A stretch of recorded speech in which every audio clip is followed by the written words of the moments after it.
मर गया, मर गया, मर गया। हवा में झूलता ये शख्स जो कि मर गया है चिल्ला रहा है। इसके सामने 11 साल की बच्ची भी ऐसे ही चिल्लाई थी, मगर ये शख्स बिल्कुल भी नहीं रुका। गाड़ी की पिछली सीट पर बच्ची को डालकर कई घंटों तक उसके साथ में हैवानियत करता रहा और उसके बाद में उसके सिर को कुचल कर उसकी मौत कर दी। उस बच्ची को उसके ही पिता के सामने से ये दरिंदा उठा लाया था। बच्ची के जो लास्ट शब्द थे वो ये थे कि पापा मुझे बचा लो। पापा गाड़ी के पीछे भागते रहे, पुलिस भी छानबीन करती रही, मगर कोई भी बच्ची को नहीं बचा पाया। आखिरकार ये पूरी स्टोरी क्या है, पूरी घटना क्या है, जानेंगे इस वीडियो में। मगर वीडियो में आगे बढ़ने से पहले दोस्तों हमारी मेहनत के लिए प्लीज वीडियो को लाइक करें, चैनल को सब्सक्राइब करें। तो चलिए घटना की तरफ चलते हैं। दोस्तों ये घटना होती है दिल्ली की। दिल्ली के फुटपाथ पर एक परिवार रहता है। उस परिवार में एक पिता है, एक माता है, एक मौसी है और एक बच्ची है 11 साल की, जो कि पढ़ने में काफी ज्यादा होशियार है। हाल ही में उसका एडमिशन करवा दिया गया है सरकारी स्कूल में। वो पढ़ने भी जाया करती है और उसका सपना है कि वो डॉक्टर बने। ये परिवार वैसे दोस्तों बिहार से आता है।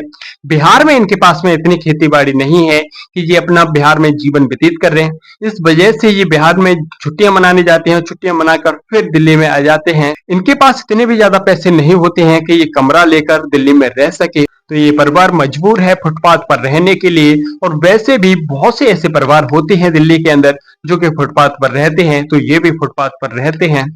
दोस्तों ये घटना है 21 जून की। 21 जून को ये लोग सभी सो रहे होते हैं, तभी 4 बजे आकर एक कैब इनके ही पास में रुकती है। उस कैब का जो ड्राइवर होता है, वो ड्राइवर वहां से निकलता है और बच्ची को देखता है सोते हुए। उस बच्ची पर उस ड्राइवर का दिल आ जाता है। उस बच्ची को वो उठाता है, उठाकर जब ले जा रहा होता है, वो बच्ची सो रही होती है। बच्ची को जैसे ही पिछली सीट पर डालता है और गेट को लगाता है, वैसे ही बच्ची की आंखें खुल जाती हैं और वो बच्ची चिल्लाना शुरू कर देती है। वो कहती है पापा मुझे बचाओ, पापा मुझे बचाओ। जैसे ही वो ड्राइवर ये आवाज सुनता है कि बच्ची चिल्ला रही है, तो वो सीधा गाड़ी में बैठता है, गाड़ी को चालू करता है और बच्ची को ले जाने लगता है। उधर बच्ची का पिता गाड़ी के पीछे भागता है, गाड़ी को ठोकता है, कई आवाज भी लगाता है और लोगों को कि मेरी बच्ची को बचाओ, मेरी बच्ची को ये दरिंदा उठा के ले जाता है। मगर उसकी आवाज सुनने वाला दिल्ली में कोई नहीं था। वो कई किलोमीटर तक गाड़ी का पीछा करता रहता है, भगता रहता है, मगर वो कहाँ तक भग पाता। गाड़ी को कैब ड्राइवर था वो तेजी से ले जाता है। जो बच्ची का पिता है वो देखता ही रह जाता है। उसकी आंखों के सामने से उसकी बच्ची को वो दरिंदा उठा ले जाता है।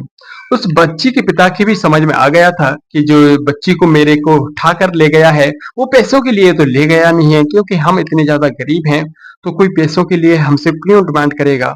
उसे समझ में आ गया था कि बच्ची के साथ में अब हैवानियत होने वाली है, बच्ची के साथ में कुछ गलत होने वाला है। तो वो बच्ची का जो पिता होता है वो सीधा जाता है पुलिस स्टेशन में। पुलिस स्टेशन पर जाकर गाड़ी का जो होता है वो नंबर देता है। नंबर देने के बाद में पुलिस अपनी छानबीन में लग जाती है, क्योंकि ये सुबह सुबह का मामला होता है और पुलिस भी इधर हरकत में आ चुकी होती है। पुलिस कई जो सीसीटीवी कैमरा होते हैं उनको खंगालती है, अपने कुछ गुप्त जर्रों होती है उनको लगाती है। उधर दोस्तों जो कैब ड्राइवर होता है वो बच्ची को ले जा रहा होता है और एक सुनसान सा रास्ता देखकर कैब को रोक लेता है और बच्ची के पास में जाता है। बच्ची रोती है, चीखती है और उससे रहम की भीख मांगती है, मगर वो जो दरिंदा था उसकी लड़की को मारता है, पीटता है और उससे समझाता है कि अगर तुम ज्यादा चिल्लाई या तुमने ज्यादा भब्बर किया या तुमने ज्यादा नौटंकी की तो मैं तुम्हें जान से मार दूंगा। तो दोस्तों वो 11 साल की बच्ची थी, वो डर जाती है और वो अंकल से कहती है अंकल मुझे मेरे पापा के पास में, मुझे मेरी मम्मी के पास में पहुंचा दो। तो वो सच होता है, वो कहता है कि मैं तुझे पहुंचा दूंगा तेरे मम्मी पापा के पास में, बस तू हल्ला गुल्ला करना बंद कर दे। ये बच्ची जो होती है वो हल्ला गुल्ला करना बंद कर देती है। वो दरिंदा उस बच्ची के साथ में हैवानियत करता रहता है, उसके साथ में जो उसे काम करना होता है वो करता रहता है। करने के बाद में उस लड़की को कैब में ही रखता है और लेके वहां से निकल जाता है। इधर दोस्तों जो पुलिस है वो हरकत में आ गई होती है और पुलिस के साथ में जो बच्ची का पिता भी होता है वो भी उसे ढूंढ रहा होता है। जो कैब ड्राइवर होता है अकस्मात उसकी गाड़ी वहां से गुजर रही होती है। जब वो बच्चे के पिता को पुलिस कर्मियों के साथ में देखता है तो वो गुस्से में आ जाता है और वो सोचने लगता है कि इसका पिता जो मुझे पकड़ने के लिए पुलिस के साथ में मुझे ढूंढने का प्रयास कर रहा है, तो वो बच्ची को सुनसान एरिया में ले जाता है। सुनसान एरिया में ले जाकर, झाड़ियों में ले जाकर उस बच्ची के साथ में रेप करता है। फिर दोबारा से उसके बच्ची के साथ में हैवानियत करता है।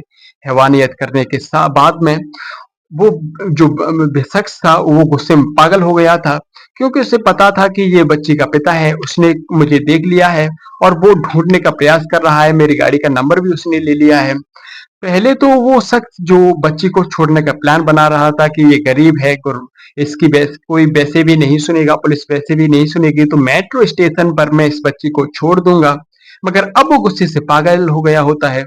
उसने जो काम भी करना होता है वो बच्ची के साथ में कर लिया होता है। वैसे भी वो सुनसान एरिया में आ गया होता है। बच्ची को बाहर निकालता है, बाहर निकाल कर बच्ची को मारता है, पीटता है।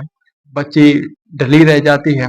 बच्ची को ऊपर एक पत्थर लाता है और पत्थर से जो बच्ची का जो मुंह है उसको फोड़ना चालू कर देता है। उसको इस तरीके से फोड़ देता है कि कोई पहचान ही नहीं पाए कि ये बच्ची किसकी है और ये बच्ची की आखिरकार शक्ल कैसी थी। और वो वहां पर बच्ची को झाड़ियों में फेंकता है और जो अपनी गाड़ी थी उसको साफ सफाई करता है। एक एक जो दाग थे, धब्बे थे, उनको सभी को मिटाता है। मिटाने के बाद में वो निकलने लग जाता है। इधर वो घूम रहा होता है, उसे एक राइड मिल जाती है। वो सोचता है कि अब मैंने तो कपड़े भी चेंज कर लिए हैं, सारे सबूत भी गाड़ी से मिटा दिए हैं, वैसे भी वो गरीब है, मेरा क्या ही बिगाड़ लेगा। तो वो बेधड़क होकर दोस्तों, अपराधी जो होता है वो एक राइड उठाने चला जाता है और कस्टमरों को बिठाता है। कस्टमर को भी नहीं पता होता है कि इस गाड़ी में कुछ देर पहले ही एक हैवानियत को अंजाम दिया गया है और जो शख्स कैब ड्राइवर है वो आखिरकार एक मुजरिम है। उनको भी नहीं पता होता है, वो भी गाड़ी में बैठ जाते हैं और जो कैब ड्राइवर होता है अपनी मंजिल की तरफ निकल जाता है। इधर दोस्तों जो पुलिस थी वो कई सीसीटीवी कैमरों को खंगालती है, उन्हें कैब मिल जाती है और उन्हें पता चल जाता है कि ये कैब अभी कहाँ पर घूम रही है। क्योंकि दोस्तों दिल्ली में हर जगह जो है कैमरे लगे हुए हैं, तो ज्यादा देर नहीं होती है दिल्ली पुलिस को समझने में कि आखिरकार ये कैब जो है वो कहाँ पर चल रही है। तुरंत दोस्तों जो पूरी टीम होती है वो सीधा गाड़ियों में भरकर निकल जाती है और सीधा जाकर, जब वो कैब ड्राइवर उस व्यक्ति को छोड़ रहा होता है, उस कैब ड्राइवर को जाकर पकड़ लेती है। कैब ड्राइवर को पकड़ लेती है, सीधा ले जाती है दोस्तों पुलिस थाने में। उसकी खातिरदारी होती है, उससे पूछा जाता है कि तूने आखिरकार ऐसा क्यों किया। तो पहले तो जो वो शख्स था वो एनाकानी करता है कि मैंने ऐसा कुछ भी नहीं किया है वगैरह वगैरह।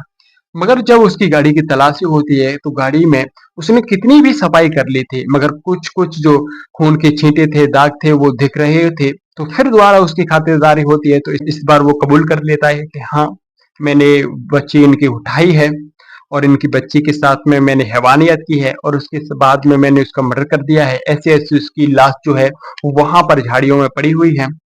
ये बात सुनकर दोस्तों जो बच्ची का पिता था वो भावुक हो जाते हैं, रोने लग जाते हैं। और उधर दोस्तों जो पुलिस थी उस शख्स को अपने साथ में लेती है और वो वहीं पर पहुंच जाती है जहां पर जो बच्ची थी उसकी जो लाश थी वो डली हुई थी।